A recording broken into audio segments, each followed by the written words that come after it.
Hello, everyone. Welcome to our edition of the Ohio Guys here.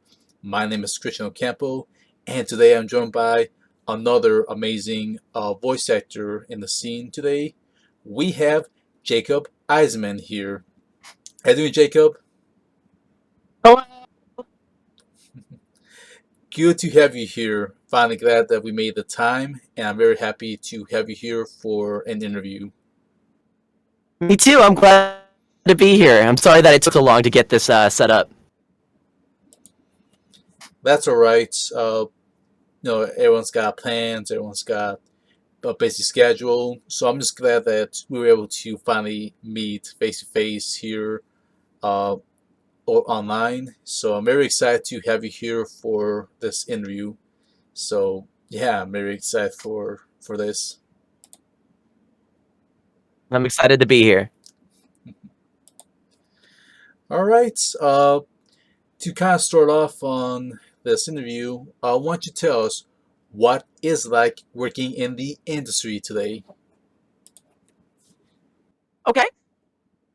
Well, since COVID, a lot of the industry shifted towards Source Connect, which is like an online connection audio. I don't know how to really explain it, but like you can connect computer to computer and it's like real time recording. So that's what a lot of industries are, well, a lot of the industry is using right now. Where if you have a home studio with good quality equipment, you can record for projects in the comfort of your own home for companies, states, even countries away.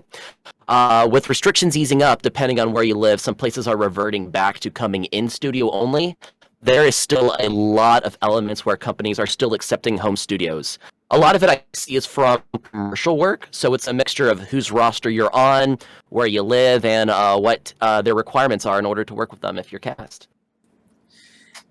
In today's environment with the voiceover industry, during my time doing these interviews, everyone, your colleagues have had the same thing, how COVID has really affected the industry, how it's really played a part in terms of recording and the quality in recording, both from home studios and trying to get at least one person in the studio at a time when it comes to the quarantine, the restrictions, and all of that, just to kind of keep the spread at a minimum.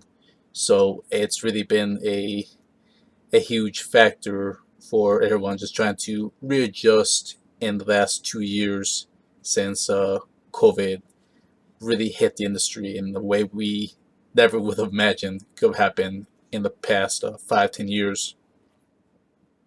It's also really connected us. Get it? Ha ha ha. Connect computer. Connected us together a lot more. So like scenarios that you like, I would never probably ever before COVID work in a project with a voice talent who's in Australia, United Kingdom. But now it's possible because they can just get like, let's say, the local actor in studio, and then they can source connect the talent who's not anywhere near the Texas or LA area, and we can still work together and be in a project together. And I find that like really really cool that the industry was able to figure that out. I'm very glad you brought that one up. I've also got to interview folks overseas and English speaking countries that have gotten a chance to do voiceover work, whether it be anime or video games, to kind of have like this weird mishmash, this cross casting, if you want to call it that way, almost like dream booking. Like if you wanted to have a project, a title, and you wanted to just put different actors from across the world, now there was an opportunity for that to happen. So yeah, it's really played a So much part. easier now and easier to figure out, and I'm glad I can work with more people even outside my area.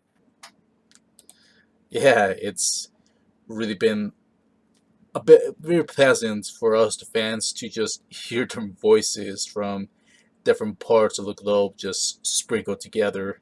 So it's been really a fun viewing experience for us, the fans out here.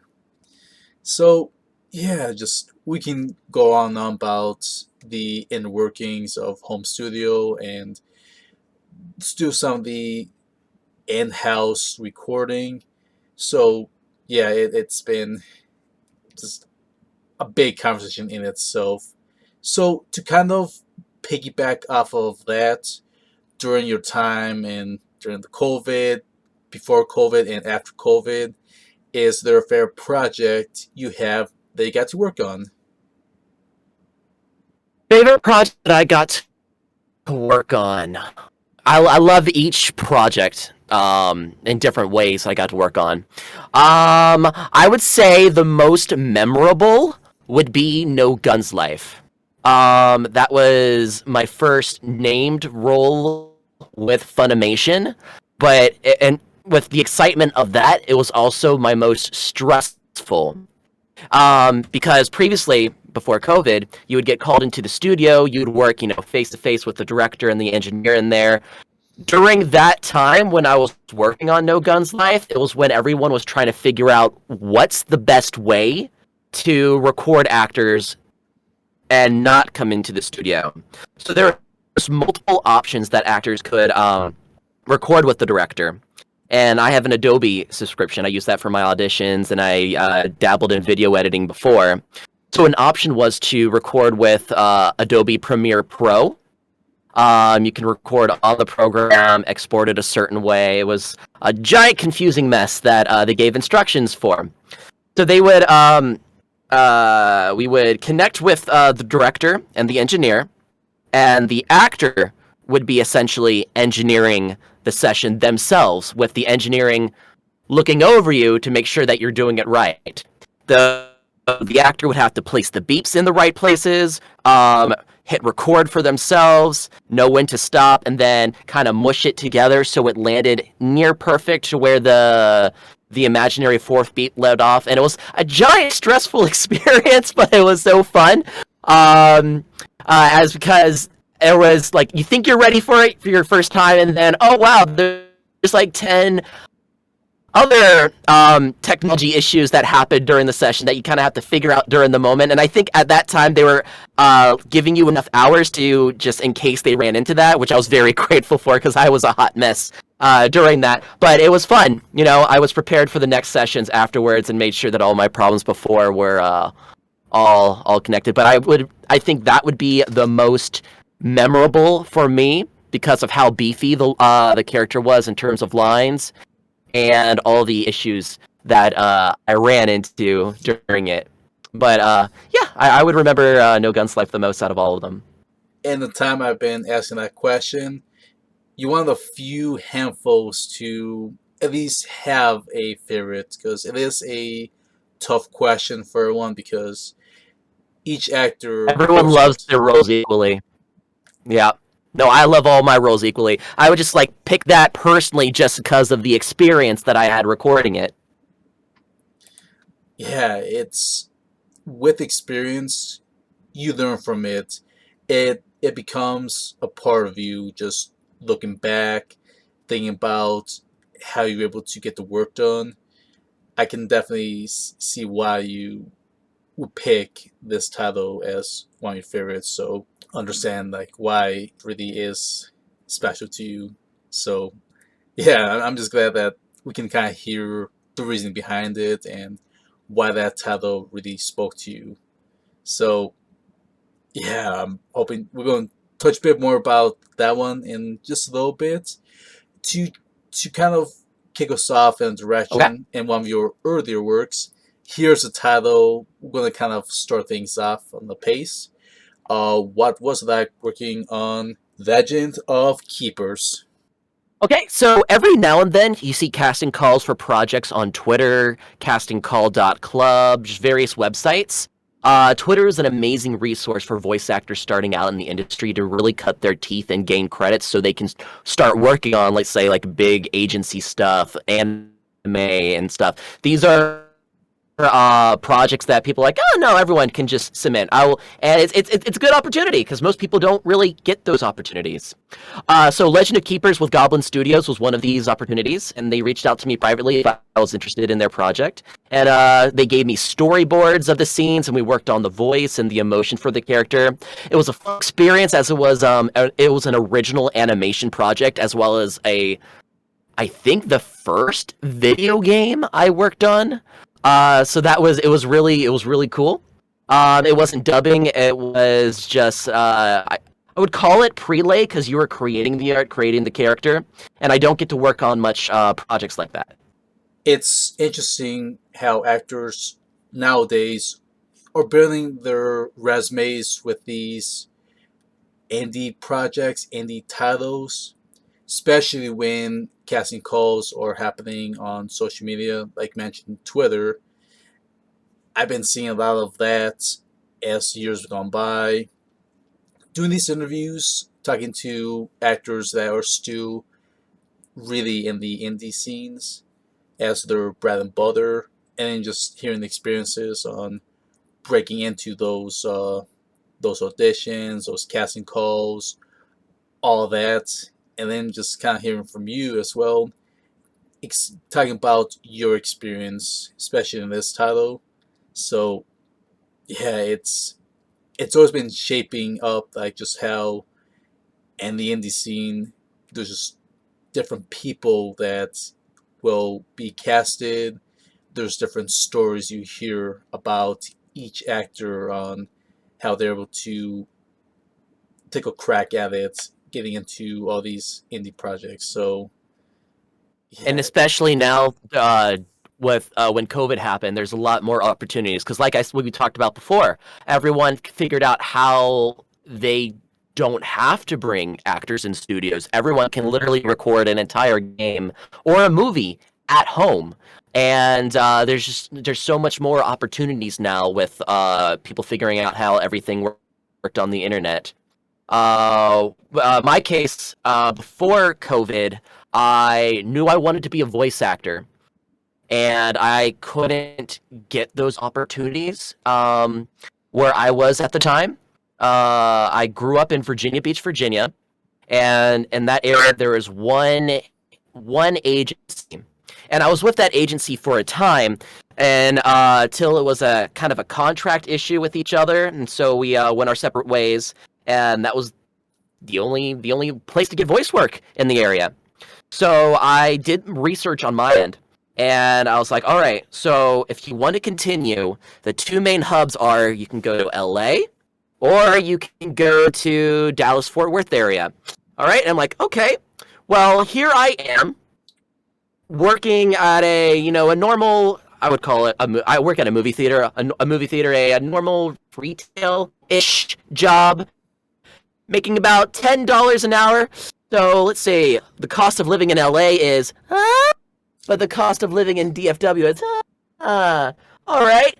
Dallas seems like the best chance there. Let's go to Dallas and see how that works. So I grinded away. I did doubles every single day. I did like 14-hour shifts with 2 days off, just so I could have enough in the bank to move out there to follow my dreams. And yep, I made the journey out there with two of my closest friends, and was able to at least get some sort of a jump start. And then COVID kind of put a halt to it a little bit. But as we talked about, the industry was able to figure out its way to bring out more opportunities, and how remote recording or at home recording would work. It really just like jumped to the opportunities that were available to everyone to a lot more opportunities that now became available to everyone. I appreciate you sharing a bit of your time in the industry from Virginia, making the trip to Texas. I always appreciate just having these interviews, hearing a bit of your guys' backstory. It's just very Mm-hmm. inf- informal, very educational in its own way. And I really appreciate you elaborating with your choice between LA and Texas because there is a big difference in cost of living. And There is a huge difference. I've had that experience before. Used to live in LA for these 6 months. I can really talk from experience on the difference between Texas and LA because I've also dabbled a little bit with Texas, not as long as California, but just a bit. So I'm glad you made the leap of faith, as I like to call it, just leaving from your your old hometown and trying to break into the voiceover scene, going where the work is at, which is again Texas or California. And nowadays we do have the chance to record from home, no matter what state actors are living in. It's quite a long-winded conversation just on the aspect alone. Again, each of these things we talked about already, we can just keep keep going on these long discussions because they are real life discussions that anyone has to kind of think about whenever they want to really take acting seriously, trying to really build up their credentials, get get some titles under the belts, beefing up the resumes.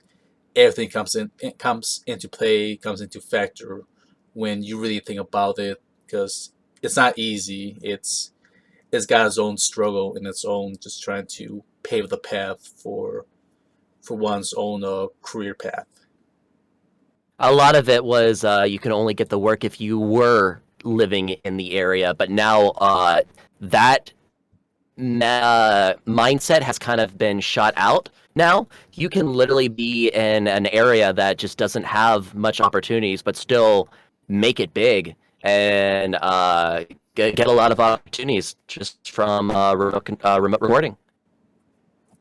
Yeah, so it's really helped everyone at least get a chance to apply themselves more, be involved in more titles, no matter where it's being recorded, who has the licensing or the rights to these titles slash projects.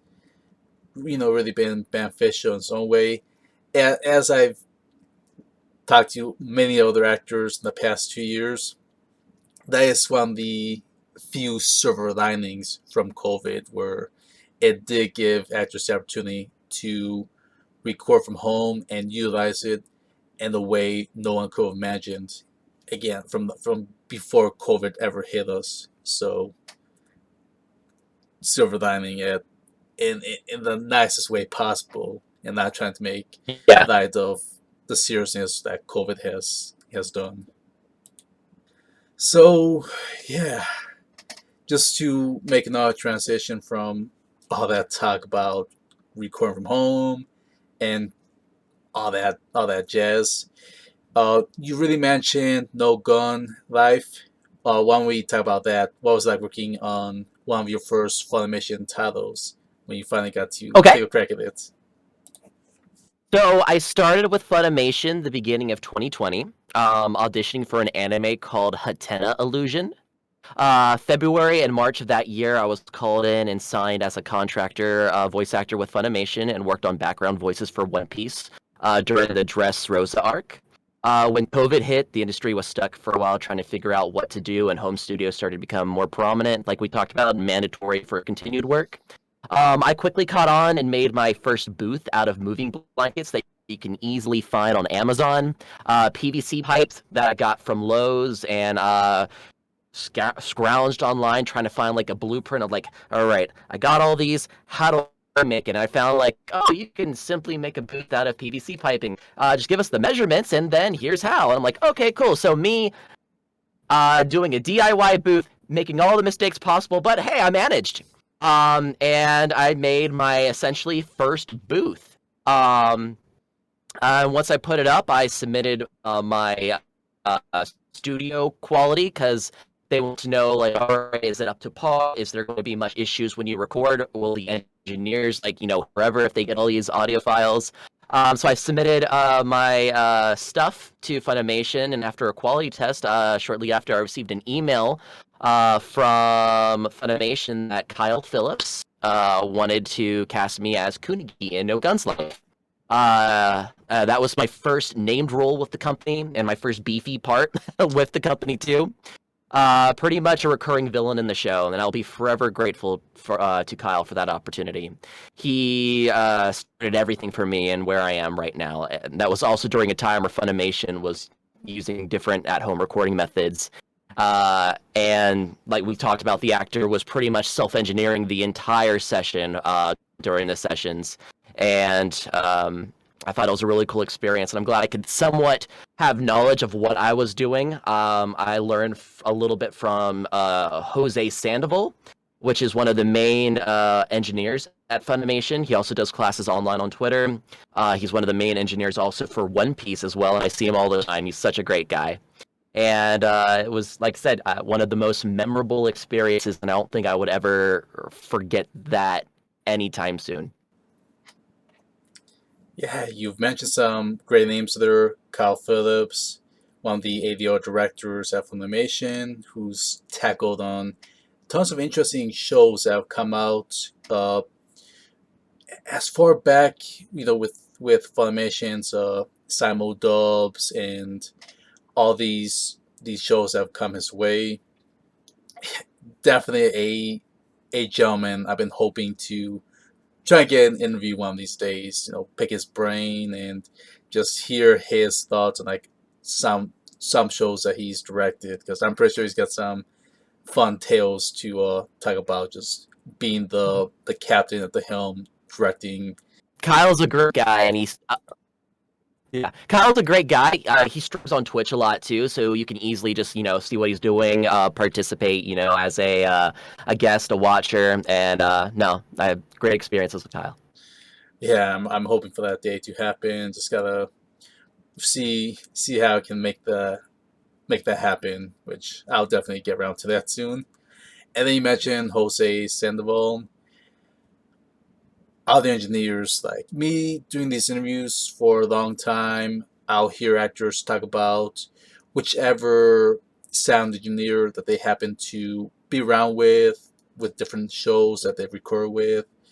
They are the wizards that make the sound crisp and clear for both us, the fans, to enjoy the sound quality, and the ones that help you guys sound polished when it goes through its post production and all the inner workings on that. So these guys have amazing talent when it comes to turning all the little knobs, moving the little dials, and all that stuff where you think they're doing some weird, science experiment just with their hands and the lights turning on. It's just it's just like a spectacle in itself. Yeah, no, seriously, you have not lived unless you see an engineer in person move as fast as they do on a keyboard, because everything's under a time limit, a time restraint, because everyone has to be scheduled in order to get as much content out of the workday as possible. And Jose is just a great example of wow. I wish my fingers moved that fast, because I, I he can lay out all of his key macros, his shortcuts on a keyboard, and just bam, get it done in half a second. I'm like, whew, it's magic. It's really magic. I believe that.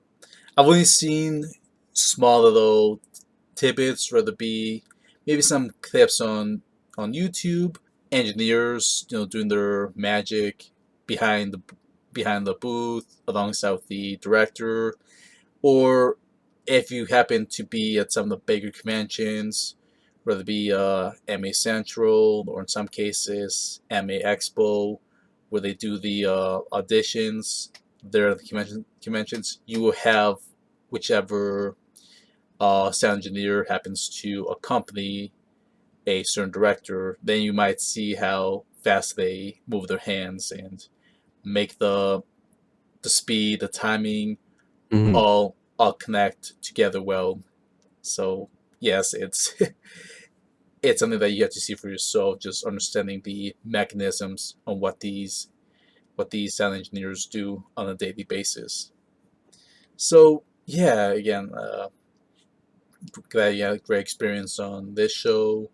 And to continue on these questions, we got a fun mission question that was done.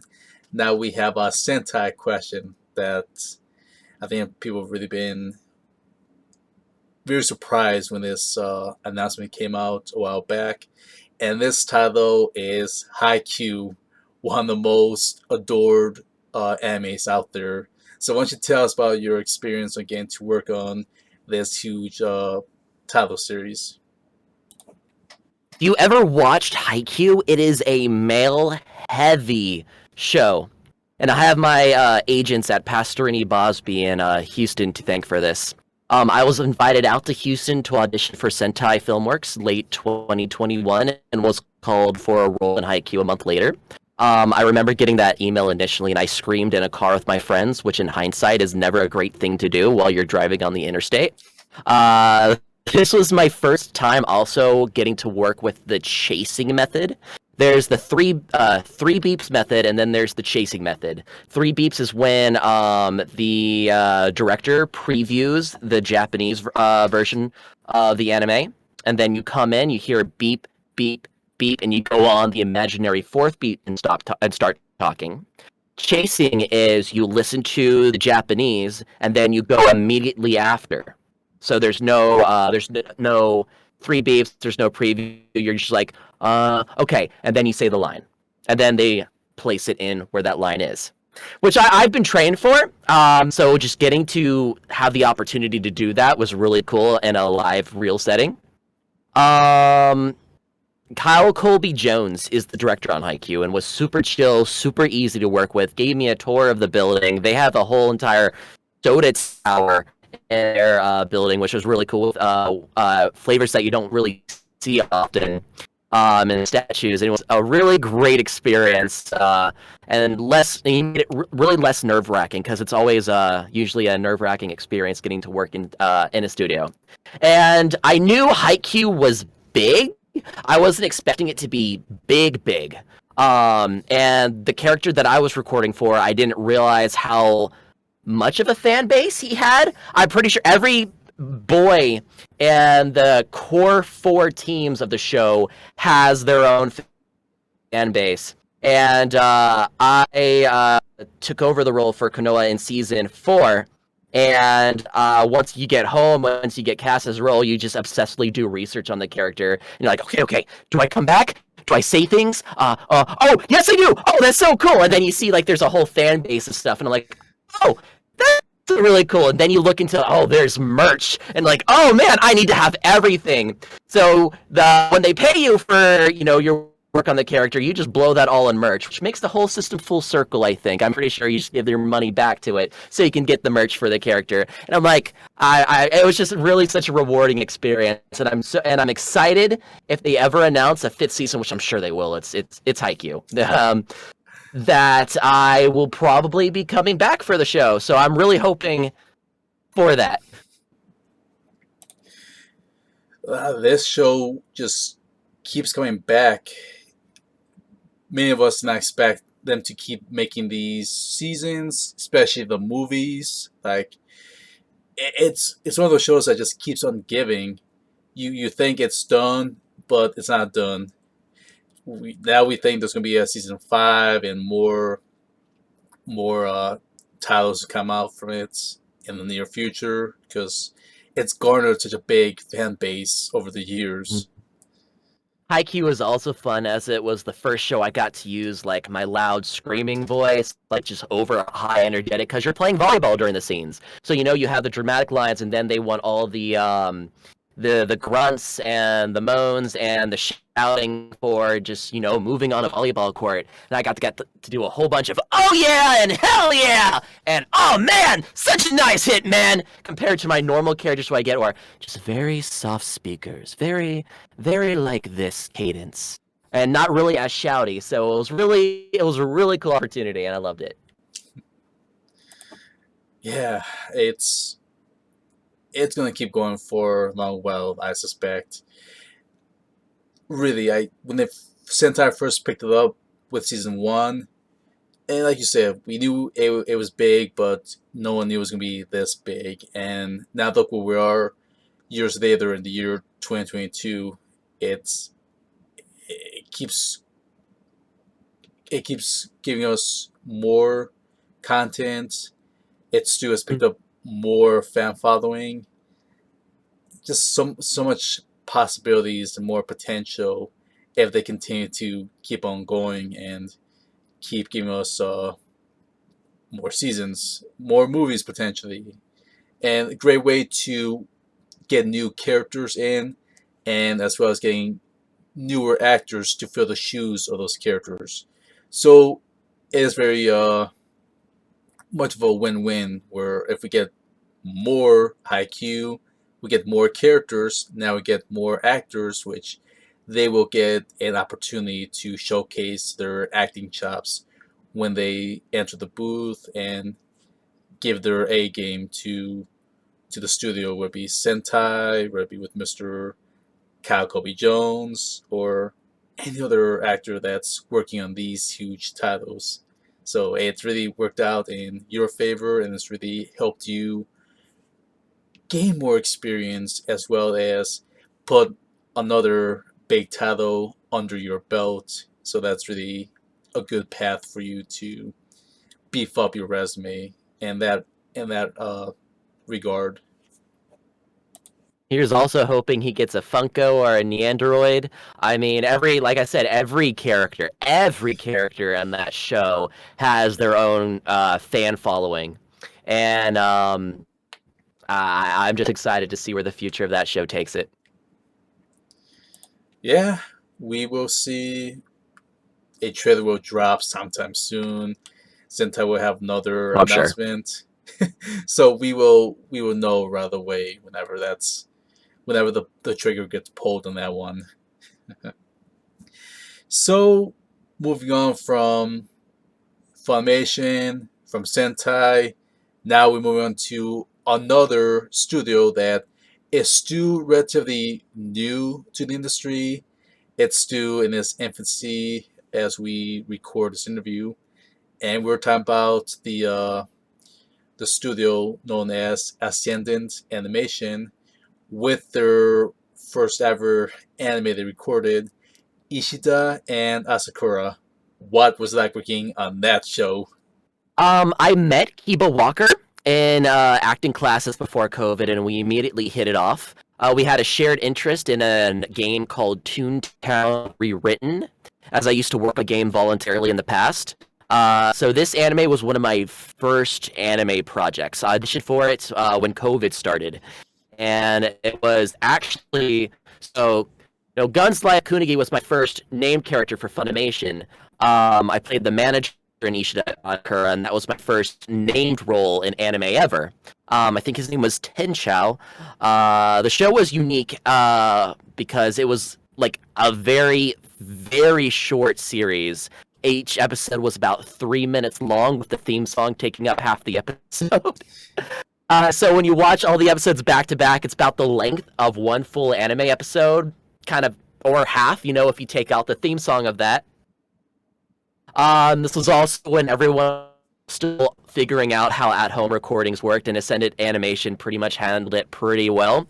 It was me, like I said, who was the nervous wreck. Everything that could go wrong went wrong. Immediately faced technical difficulties with my mic, getting quieter on its own for some reason while we're recording the session, and me sending in some wonky lines.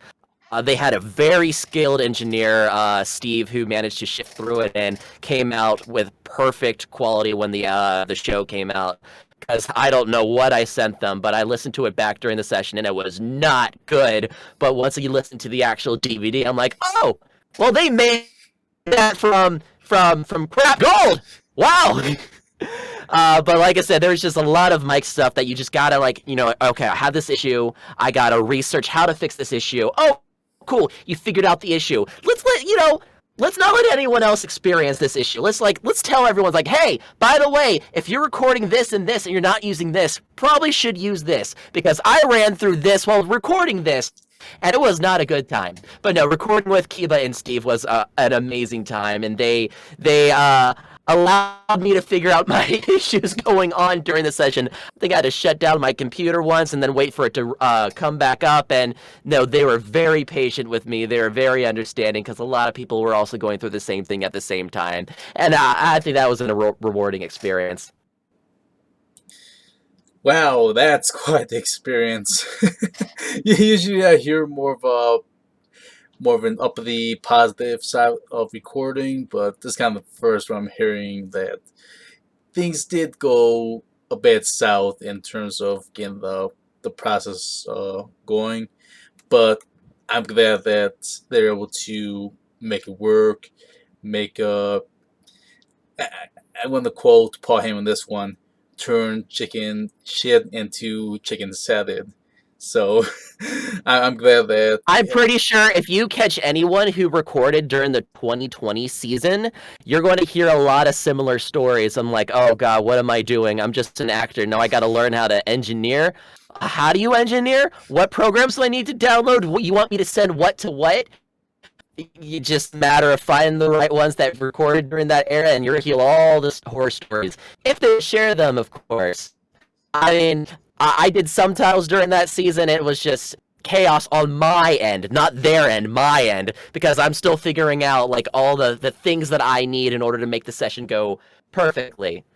it's just amazing. Just getting the work done, having great folks on the helm, like you mentioned, Steve, who was the sound engineer, working his magic, making sure it sounds great. I got to watch it. I actually own the DVD copy. Thank you to Kiba for providing that DVD when I've met him in person. Oh, Him that's so cool. him getting to autograph it, as well as Cole, who was there too, got to sign as well. And I enjoyed everything. The sound was great, in my opinion, just as in the ears of the fan, and just enjoying the wackiness that old timey anime comedy feel. That it's has you could tell it's more of that early 2000s type of comedy, and just watching it in 2010s, 2020s right now, you feel a bit of that old schoolness resonate just by its animation style, its characters designs, and just its pacing, its storytelling, its comedic writing, as well as the jokes that are written for it. It's one of those shows that a fans just gotta listen to, watch it. It's very short, straight to the point, so it's not too lengthy or it's not too far fetched where it's easily missable. It's there. It's neatly packaged where fans can really enjoy what the show is offering to the viewer. It's an it's an easy watch through. Like I said, each episode is 3 minutes long, and you'll really get hooked on that theme song because you'll be hearing it right after one after the other. And I enjoyed every minute of it. And I'll say this, even though it was short, a part of me did wish there were more episodes, rather than be like 100. Again, they're going to be 2 minutes long, anyways. But just to keep getting those jokes in, just to keep seeing Mm. the wackiness, I was still a bit craving more when I hit the final episode. I'm like, I wish there was a bit more. Like, I want to see how much more of this show can give us, because it was that funny of a show. So yeah, it's great casting. Another one of those casting decisions where you saw some interesting names, like different people that got to work in it. Like you said, you yourself, Kiba, Cole was in it. You have Dom Dean. I cannot pronounce their last name. All the way from Australia. Like, wow, you'd be surprised, like the people that got casted into it. Oh, I was saying I believe it was one of the first projects too during the COVID era to make overseas connection work with an anime title. So it wasn't just local actors; it was local actors from other regions, other countries. Yeah, Really big achievement. it was. I've seen that. And another name I just want to throw out there, Daryl Gabol. I'm like, he's from California. Like, it's just those moments where once you recognize those names and you really know where they're from, and you know that the show you're watching isn't really associated with that state or that region of the country. It makes it more appealing. It gives it like more of an oomph to it. Just knowing the cast that they're all spread out, like Everyone comes from different parts of the globe and collaborating together to give us a amazing cast. Everyone's getting to contribute their own way into this comedy anime. Makes it all worthwhile to watch. So I really enjoy all that aspect of Ishida and Asakura. So yeah, great show once you watch it. And again, you can probably buy it for like not even $10, $15. I think Amazon is at $15, so I'm not mistaken. So affordable anime and a fun little anime you can add to your collection. So I really highly push that one, especially you just can't beat it just in terms of the length of the time and its price you just have as a collector's edition. So yeah, I will be pushing hard on that show. Now from Ascendant Animations, now we get to talk about Crunchyroll. Here's another title you got to work on from them, and this one is Trapped in a Dating Sim. What was like working on that project? So this was my first time ever getting to work with director Jonathan Rigg on such a fun show too. So Jordan Dash Cruz, who's the lead of the show, he's a good friend of mine, and we collaborated on a few projects before the show as well. Nails the show like, oh my god, the dude is so flipping funny. He's a card in person too, and he just nails the lead characters so well. Some people, from what I've seen, choose the dub over the sub version just because of how well written the translation is. I was called in for 15 minutes, which is usually a director calling you in for bit parts, which are still fun to do.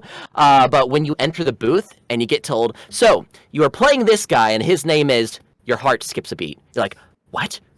I'm a named character. Oh, yes, yes, bring me more. I love these guys.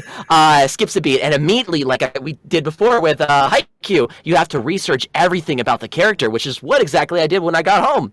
I learned that the Japanese VA of Kyle is, I'm gonna totally butcher her name, but I wrote it down, Junko Takuchi, which is the Japanese VA for Naruto.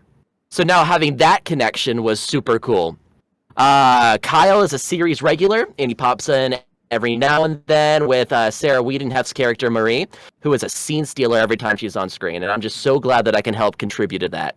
I think Kyle's more prominent in the arcs to come after season 1. If there's a season 2 or a movie, I'll be very cool, putting that out there to the universe. So I am praying the show gets picked up for another season, because I am sure I'll be coming back for a lot more, and I am so excited to see where Kyle's journey will take him in the coming seasons, if there are coming seasons.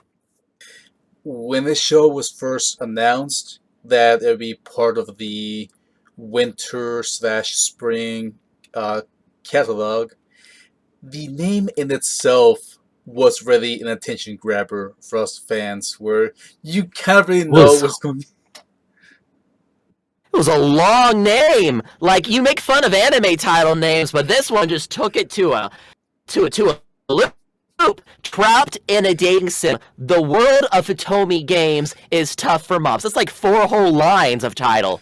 But I mean, the show is just absolutely hilarious because it makes fun of it in itself, because it is an isekai, and you're making fun of all the qualities and qualms from what you would see in a dating sim, where you're essentially playing the male and you see all, or I forget, but you're just seeing all the generic tropes, and you're making fun of them to their faces. It's hilarious. And Jordan, like I said, absolutely nails the lead guy. And every little bit, every little line he does in that show, I'm just dying. Absolutely dying on my couch. I don't think I've ever busted out laughing at something so much as I have this show. Just again, just going back to the title, you really know the premise. You kind of really know where this is going, and when you watch it, you really see what you really were expecting, and to see how they keep that genre fresh. they add some things to it to make it different from other shows that are under the same category that share the same genre. That this title wants to stand out differently and do things so differently. So I think that's what made the show more special, and the fact that it's a comedy and there's tons of laughs to be gained from this show makes it more special. Just with everything you mentioned already, makes it very enjoyable for the fans, the viewers out there to take in the that satire aspect, the poking fun of itself, where it doesn't take itself seriously. It knows what it is. It knows what it's trying to do. Makes it even more watchable, knowing all of that coming together. So yeah, I'm glad to get experience on it. Just taking in on all that humor, all that comedic moments, and yes, hoping to be more of it. It's built where you want it. Fans want to crave more. They want to see what else happens. What more funny things can happen in a show like this one here? So never hurts to get another season. And I have noticed this too. A lot of shows nowadays have been blessed getting second seasons. It was harder 5, 10 years ago for that to happen. Nowadays, it's more easier to get second seasons. It's not even third seasons. So let's hope that Mm.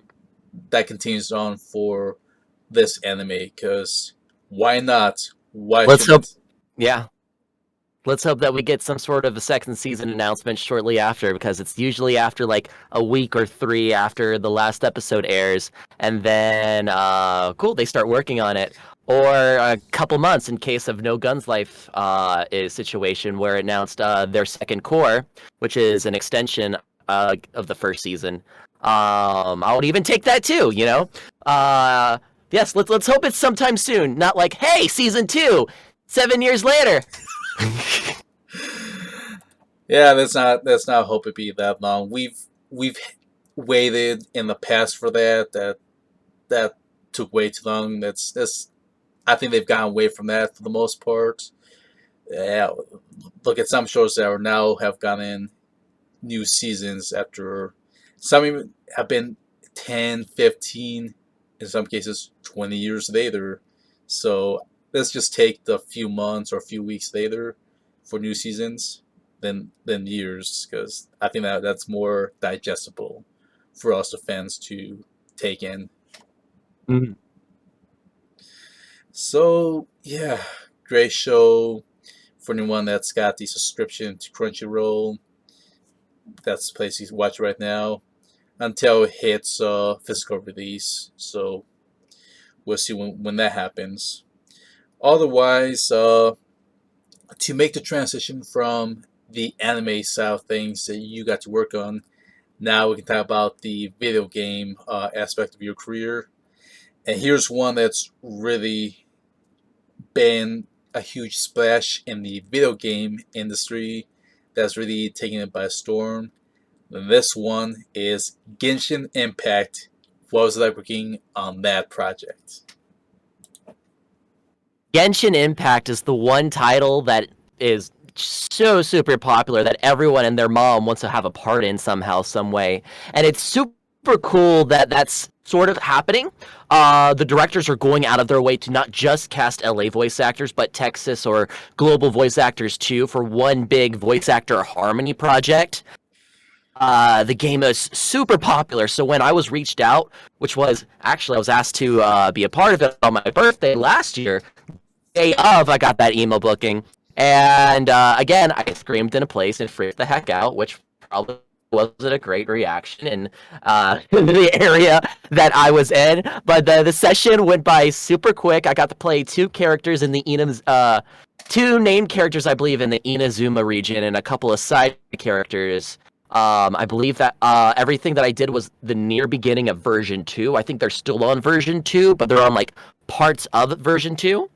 And my main one that I did was a guard who you have a scene with before you get to see the Raiden Shogun. So I'm in there somewhere.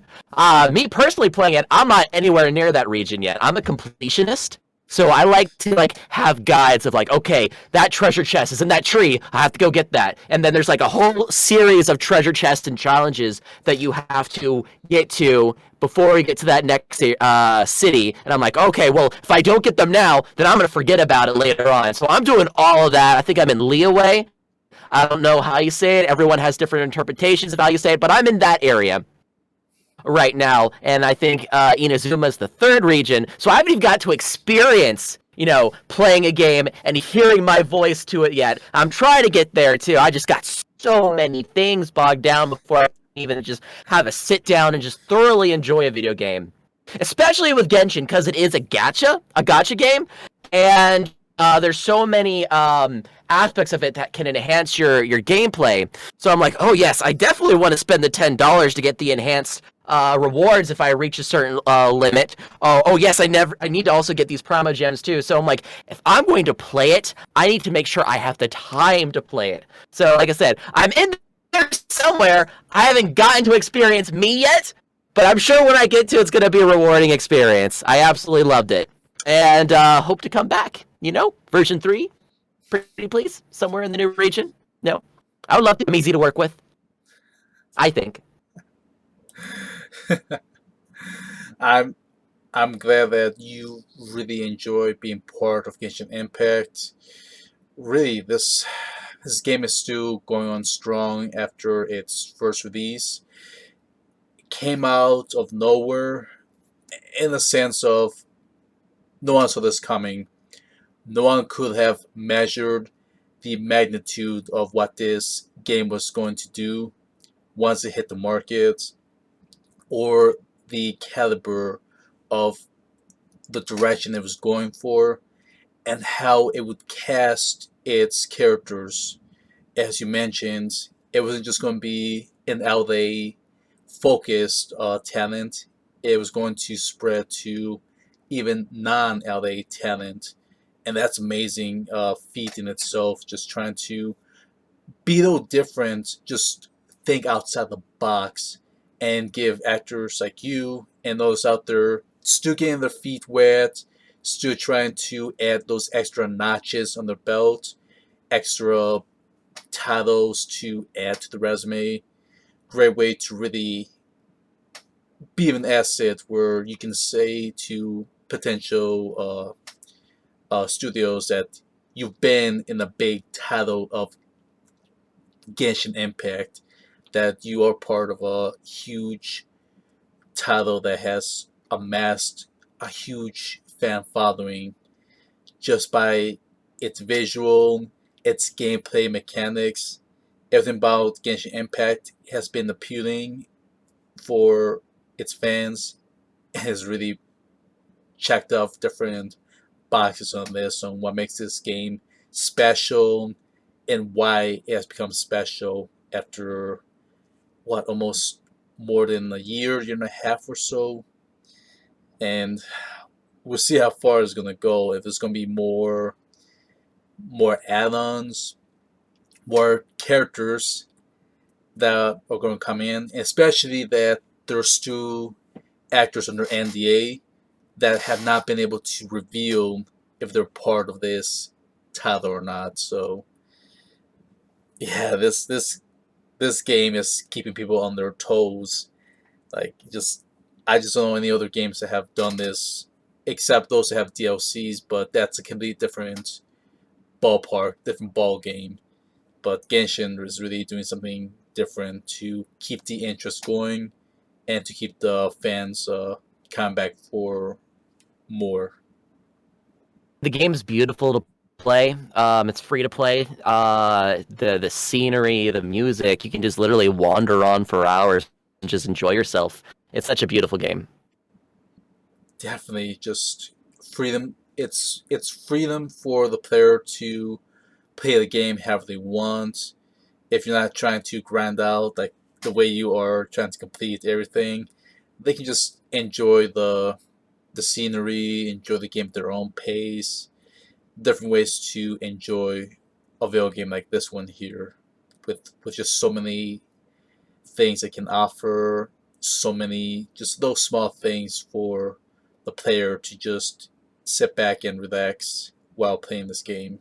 And again, music, the colors, and then just the characters themselves, just how they interact with the environment and everything else in that world makes it all even more appealing, immersing yourself in the world of Genshin Impact. So yeah, glad you could be part of a video game, and let's see you be part of more video games in the near future. So great way to get started. I'm easy to work with, guys. I'm easy to work with. I love working with everyone. Easily reachable. Let's see it happen. Yeah, I'm hoping to see what you, Jacob Eiseman. I want to see what big game you will be in next, because I like my video games. I like to be surprised on cast announcements. Make it feel like it's going to be a big mystery, and boom, hit us unexpectedly, give us those shockwaves. I enjoy shockwaves.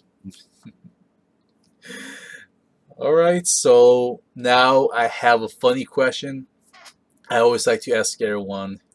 So here it goes. If Okay. if you could be any character you have played in real life, who you be, and you can mix and match. Okay. And this was for characters like the characters that you played, right? Yes, correct. So I would be Kyle. I say that now before learning more about him. I'm current with the manga, but I hear some stuff goes down further on, and I'm nowhere near him in the light novel yet.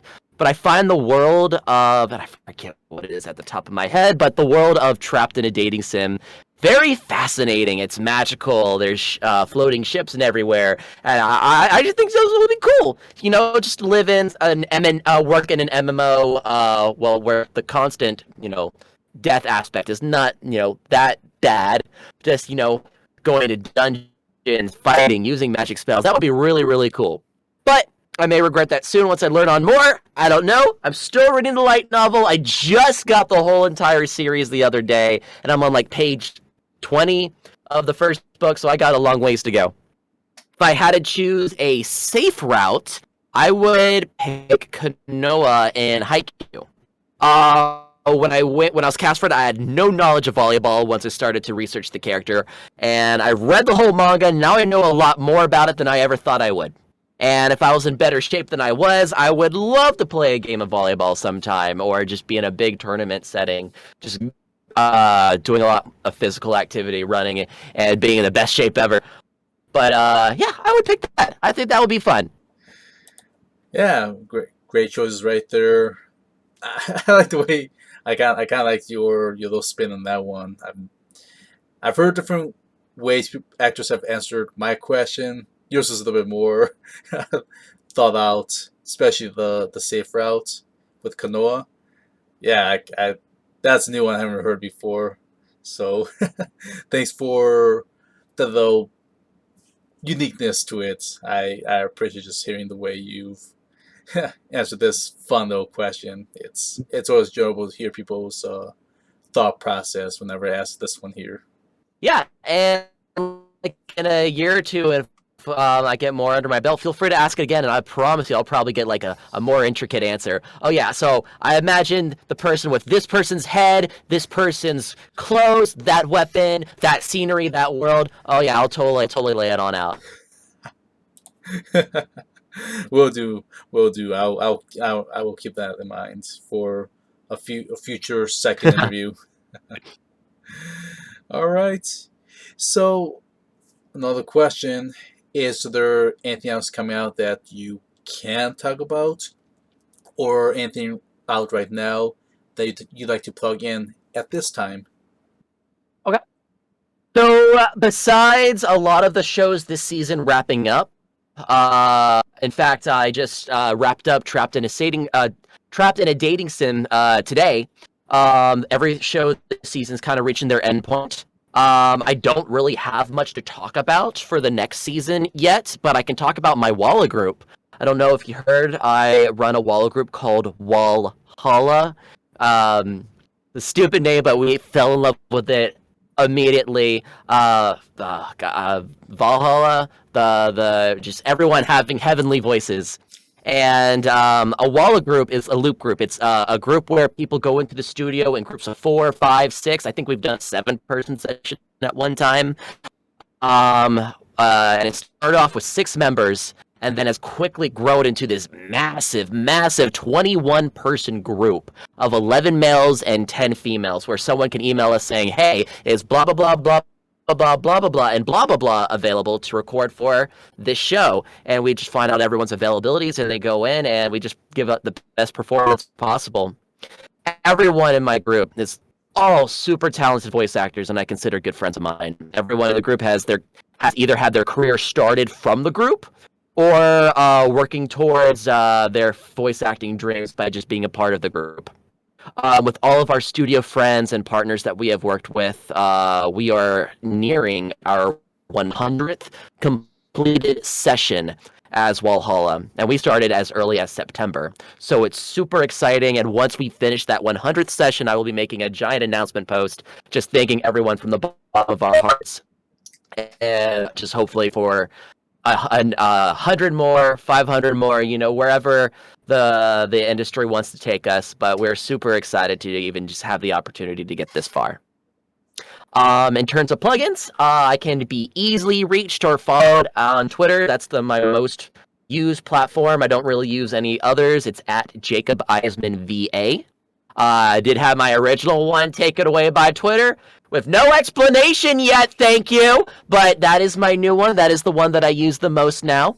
And I have a website, jacobiseman.com, if you want to hear my demos and stuff. I try to update that regularly, but my Anime News Network page is mainly edited by me because I'm a very impatient person. I'm like, all right, I'm going to make a Twitter post, see if any of the fans put it on there for me in the next 20 minutes. I'm like, okay, it's been 30. I'm going to put it in for myself before I forget.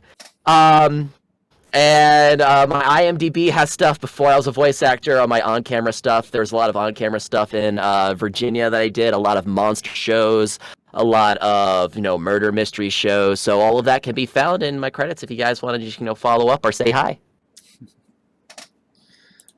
Yeah, so a lot of stuff you already mentioned there. You really kind of beat me to my last question with the social medias. I'm sorry. That's okay. You got the Twitters. I guess you just follow up on that one. I don't suppose you got any Facebook, Instagram, or any other social medias besides your Twitter, or is that your only? No, I'm not a big selfie person. When Snapchat was released or Instagram, I'm like, what am I gonna do? Take pictures of my food all the time? So even when Twitter was announced, I'm like, what am I gonna do? I am in the bathroom. I am washing my hands. Said, all right, everyone wants to hear about that, but now it's grown into more where that's where you need to have a Twitter now, and that's the one that I use the most. I like to focus on one social media because if I have LinkedIn, Facebook, I'm going to get so overwhelmed, so push back, and one's going to get favorited over the other, and it's going to end up being one anyways. Gotcha. It's understandable. So at least Twitter, anyone that's watching this interview can just hop on there and find you very easily now. So, yeah, thank you, Jacob, for this interview. I appreciate having you here. It's been a pleasure just getting to talk about all your work and your climb to getting this far up in the industry here. Thank you so much for reaching out, and I'm very glad that we were able to finally schedule this. Now, in terms of the past, where I'll probably I know I don't have much stuff, but I will talk. But now it's great, and I hope to talk to you more into the future with a lot more stuff to talk about. Yeah, I hope so too. Hope to continue seeing what else will be added into your resume, what other projects you will land in. Especially now with Crunchyroll, which is how many shows are coming in, how much more recording there is nowadays. Now that we're slowly getting away from the COVID era, back into studio recording for in that regards, we'll see what the future holds for both folks like you and trying to record it both from home and in studio, and seeing the industry how it's going to shape up post COVID now. So it's going to be interesting next year or two, just seeing the balance in all of that. New things are happening every day, so it's always exciting to see what else is going to happen, and I'm looking forward to the journey. Yeah, same here. We'll see where this path takes both us, the fans, and the industry. It's again, it's going to be interesting, a unique experience just going forward now because it's going to be a whole new chapter getting away from the last 2 years. That's for sure. So, also want to say thank you to our viewers here for tuning in for this episode of the Ohio Guys. Thank you everyone for tuning in here. I will be seeing you in the next video, everyone. Thank you all, and I will see you soon. Bye now. Thank you, guys.